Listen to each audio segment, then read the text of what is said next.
ঈদ মোবারক 1447 হিজরি। আর প্রবাসী এটা আমার 4 নম্বর ঈদ। এতক্ষণ যেটা দেখছেন সেটা হচ্ছে প্রবাসীরা আসলে কিভাবে ঈদ কাটায় সেটার একটা ছোট্ট একটা নমুনা।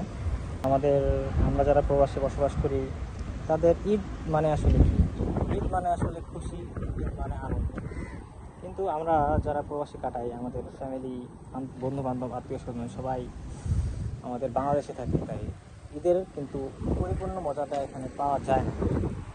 আর পরিবার পরিজন বন্ধু বান্ধব আত্মীয় স্বজন বাংলাদেশে রেখে প্রবাসে আমরা ঈদ কাটাই। সকালে শুরু হয় গোসল, না আমরা চলে যাই হচ্ছে মসজিদে। তারপরে সবাই নিজেদের মতো ছবি তোলায় ব্যস্ত, কেউ বন্ধু বান্ধবের সাথে কথা বলা ব্যস্ত, কেউ ফ্যামিলির সাথে কথা বলায় ব্যস্ত, কেউ আছে নিরিবিলি চুপচাপ বসে এই ভিউটা এনজয় করায় ব্যস্ত।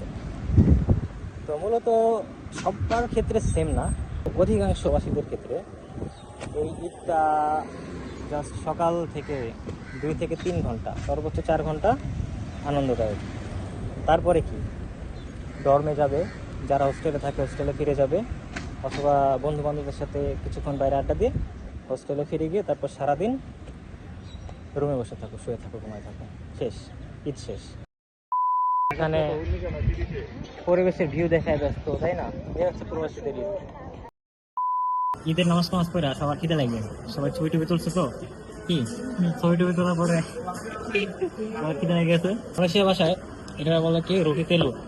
রুটি তেলুর মানে কি, এই যে পরোটা দেখাই, বাংলাদেশে ডিম পরোটা বানায়, ঠিক আছে? ডিমের পরোটার ভিতরে ডিম, এটাকে মালয়েশিয়ান ভাষায় রুটি তেলু। সবাই বাংলাদেশি স্টাইলে ডিম পরোটা খেতে ব্যস্ত।